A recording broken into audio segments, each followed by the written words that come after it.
Breaking news చూస్తున్నాం. తెలంగాణ మంత్రి కొండా సురేఖకు court shock ఇచ్చింది. నటుడు నాగార్జున వేసిన పరువు నష్టం దావా కేసులో మంత్రికి నోటీసులు జారీ చేస్తుంది. అనంతరం తదుపరి విచారణ ఈ నెల 23కు వాయిదా వేసింది. కాగా నాగ చైతన్య సమంతల గురించి కొండా సురేఖ చేసిన వ్యాఖ్యలకు వ్యతిరేకంగా నాగార్జున దాఖలు చేసిన పిటిషన్పై 8వ తేదీన స్టేట్మెంట్స్ రికార్డు చేసిన కోర్టు ఈరోజు విచారణ జరిగింది. ఈ నేపథ్యంలోనే మంత్రి చేసిన వ్యాఖ్యలపై వివరణ ఇవ్వాలని కోరుతూ ధర్మాసనం ఆమెకు నోటీసులు జారీ చేయడం జరిగింది.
బ్రేకింగ్ న్యూస్ చూస్తున్నాం. తెలంగాణ మంత్రి కొండా సురేఖకు కోర్టు షాక్ ఇచ్చింది. నటుడు నాగార్జున వేసిన పరువు నష్టం దావా కేసులో మంత్రికి నోటీసులు జారీ చేస్తుంది. అనంతరం తదుపరి విచారణ ఈ నెల 23కు వాయిదా వేస్తుంది. కాగా నాగ చైతన్య సమంతల గురించి కొండా సురేఖ చేసిన వ్యాఖ్యలకు వ్యతిరేకంగా నాగార్జున దాఖలు చేసిన పిటిషన్పై 8వ తేదీన స్టేట్మెంట్స్ రికార్డు చేసిన కోర్టు ఈ విచారణ జరిగింది. ఇదే విషయానికి సంబంధించి మరింత సమాచారాన్ని మా ప్రతినిధి లిఖిత అందిస్తారు. లిఖిత, చెప్పండి, ఈ విషయంలో కోర్టు ఎటువంటి స్టెప్స్ జారీ చేసే అవకాశం ఉంది?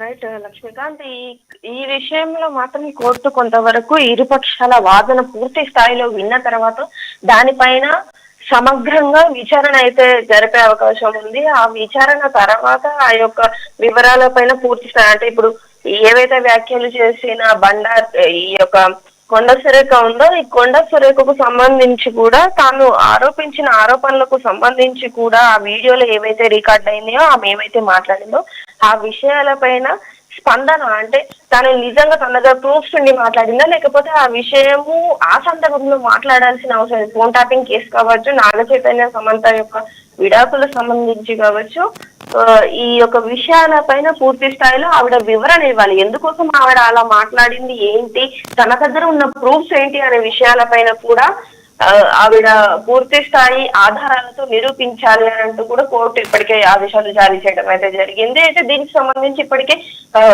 గత 3 రోజుల క్రితం అయితే అక్కినేని నాగార్జున, నాగ చైతన్య, అలాగే అమల, ఇతర కుటుంబ సభ్యులు కూడా కోర్టుకు చేరుకోవడం, వారి యొక్క స్టేట్మెంట్ కూడా రికార్డ్ చేయడం జరిగింది. అయితే ఈ రోజు ఆ నాగార్జునకు సంబంధించిన అత్యంత సన్నిహితుడైన వెంకట్ కి సంబంధించిన స్టేట్మెంట్ కూడా రికార్డ్ చేస్తున్నారు. వారి పెళ్లి, అంటే సమంత నాగ చైతన్య పెళ్లి దగ్గర నుంచి విడాకుల వరకు ఎవరెవరైతే సాక్షులుగా ఉన్నారో, ఎవరైతే పెళ్లి పెద్దలుగా ఉన్నారో వారి అందరి యొక్క స్టేట్మెంట్ అయితే రికార్డ్ చేస్తున్నారు. అనంతరం ఈ రోజు నాపల్లి కోర్టుకు ఈ యొక్క కొండా సురేఖకు సంబంధించిన అడ్వకేట్ ఆల్రెడీ ఆమెకు కొన్ని సూచనలు అయితే అందించడం జరిగింది. తాను చేసిన స్టేట్మెంట్ కి ఇప్పుడు తన పైన వేసిన ఆ యొక్క కేసులకు సంబంధించి ఆవిడ వివరణ ఇవ్వాలంటూ కూడా ఆల్రెడీ కోర్టు ఆదేశాలు అయితే జారీ చేయడం జరిగింది. అండ్ అంతేకాకుండా ఈ యొక్క కొండా సురేఖ లాయర్ చెప్తున్న మాటలు ఏ విధంగా ఉన్నాయో తనైతే అనుకోకుండా ఈ యొక్క వ్యాఖ్యలు చేయడం జరిగింది. కావాలనే సోషల్ మీడియా వేదికగా కేటీఆర్ టీం కొంతమంది నాగార్జునకు సంబంధించిన టీం వర్క్ చేస్తూ కొండా సురేఖను బ్యాక్ చేసే విధంగానైతే ఈ యొక్క వీడియోలు రిలీజ్ చేస్తున్నారంటూ కూడా మండిపడ్డ పరిస్థితి ఉంది. అయినప్పటికీ కూడా నెటిజన్ల నుండి కూడా కొంతవరకు ఆవిడ వ్యతిరేకతను అయితే ఎదుర్కొంటుంది. ఎందుకంటే మీడియా ముఖంగా ప్రూఫ్ తో సహా, అంటే తాను మాట్లాడిన మాటలు వెనక్కి తీసుకుంటున్నాను అంటూ చెప్పారే గానీ క్షమాపణ చెప్పలేదు అంటూ కూడా కొంతవరకు ఆగ్రహం వ్యక్తం చేస్తున్నారు. ఒకవేళ ఆ సమయంలో క్షమాపణ చెప్పి ఉంటే మేబీ ఈ విషయం కొంతవరకు సద్దుమణిగే అవకాశం అయితే ఉండేదంటూ కూడా కొంతమంది పెద్దల నోటి వెంట ఈ మాటలు కూడా మనం వింటున్నాం. ఏది ఏమైనప్పటికీ కూడా పూర్తి స్థాయి విషయం. ఇప్పటికే ఇటు నాగార్జున అటు కేటీఆర్ ఇద్దరు కూడా పరువు నష్టార్థం వేయడం, అంతేకాకుండా క్రిమినల్ కేసు అనేది ఫైల్ చేయాలంటూ కోర్టుకు అర్జీ పెట్టుకోవడం కూడా జరిగింది. ఈ విషయాలన్నిటిపైన కూడా తను వెంటనే వివరణ ఇవ్వాలంటూ కూడా కోరుతుంది. ముఖ్యంగా ప్రధానంగా చూసుకుంటే నాగార్జున ఎన్ కన్వెన్షన్ కూల్చివేయడం జరిగింది ఈ ప్రభుత్వం. ఈ ఎన్ కన్వెన్షన్ కూల్చివేతలో చాలా వరకు నాగార్జున లాస్ పోయిన సంగతి కూడా అందరికీ తెలిసిందే. ఇదే సమయంలో కొంత నాగార్జునకి ఈ ప్రభుత్వం మీద కొంత కోపం కూడా ఉండే అవకాశం కూడా ఉందంటారా? తద్వారా ఈ మంత్రి మీద కూడా కోపంతో ఈ జరిగిన ఇష్యూని తాను కోర్టు మెట్లు ఎక్కడం జరిగింది అనుకోవచ్చా? అయితే నాగార్జున మాత్రం స్పష్టం చేసిన పరిస్థితి ఉంది. ఏదైతే ఎన్ కన్వెన్షన్ హాల్ కూల్చివేత సమయంలో నాగార్జున ఎటువంటి ఆయనకు సంబంధించి ఈ యొక్క ప్రభుత్వం పైన కోపంగా ఉన్నానంటూ కావచ్చు, లేదా ఎన్ కన్వెన్షన్ కి విషయానికి సంబంధించిన వివరాలు మాత్రం అతను ఎలాంటి స్పందన అయితే ఇవ్వలేదు. కేవలం తన కుటుంబ పరువు పోవడము, భారతదేశంలోనే కాకుండా ఇతర దేశాల్లో కూడా వారి కుటుంబానికంటూ గౌరవం ఉంది. కేవలం ఫిలిం ఇండస్ట్రీలో అంటే తెలుగు ఫిలిం ఇండస్ట్రీనే కాకుండా మలయాళం, కన్నడ, హిందీ ఈ ప్రాంతాల్లో కూడా అతనికి మంచి ఫ్యాన్ బేస్ కూడా ఉండడంతో తన కుటుంబ పరువు పోయే విధంగా ఆవిడ చేసిన వ్యాఖ్యలు ఉన్నాయంటూ ఇప్పటి వరకు తన పైన ఈ విషయం పైన ఆయన మాట్లాడారు. కానీ ఎన్ కన్వెన్షన్ గురించి ఒక్కసారి కూడా ఆయన మీడియా ముఖంగా కావచ్చు, తన ట్విట్టర్ వేదికగా కావచ్చు మాట్లాడకపోవడం మనం గమనించవచ్చు. అంతేకాకుండా ఆల్రెడీ ఆయన కొండా సురేఖ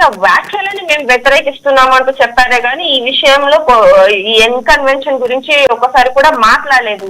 సో కాబట్టి ఈ విషయం పైన మాత్రం ఎంతైనా చాలా డబ్బుతో కూడుకున్న పని కాబట్టి ఈ విషయంలో కొంత బాధ ఉన్నప్పటికీ కూడా ఆ విషయాన్ని వీళ్ళు ముందుకు తీసుకురాకపోవడం మనం ఇక్కడ గమనించవచ్చు. అదే విధంగా ఏదైతే ఈ సమంత నాగచైతన్య విడాకుల కేసులో ఆవిడ మాట్లాడిన మాటలు ప్రధానంగా చూసుకున్నట్లయితే ఈ యొక్క ఫోన్ ట్యాపింగ్ కేసు కావచ్చు, అలాగే కొన్ని అనుచిత వ్యాఖ్యలు కేటీఆర్ సమంతను కోరారంటూ మాట్లాడిన మాటలు, అందులో నాగార్జునకు చెప్పిన విధానము, అంతేకాకుండా ఏదో ఈవిడ దగ్గర నుండి చూసినట్లుగా ఏవైతే మాటలు చెప్పారో ఆ మాటల్ని వెనక్కి తీసుకుంటూ క్షమాపణ చెప్పి ఉంటే గనక ఈ విషయం ఆ రోజుతో సర్దుమనేది కావచ్చు. కానీ ఆవిడ క్షమాపణ చెప్పకుండా వెళ్ళిపోవడం, ఆయన అంతేకాకుండా వెనక్కి తీసుకుంటున్నాను అంటూ చెప్పడము, ఆ తర్వాత కొండా సురేఖ లీగల్ అడ్వైజర్ ఎవరైతే ఉన్నారో ఆయన వచ్చి ఇది చాలా చిన్న విషయం, ఏదో అనుకోకుండా ఈ మాటలు మాట్లాడారు అని చెప్పేసి మాట్లాడడం, ఇవన్నీ కూడా కొంతవరకు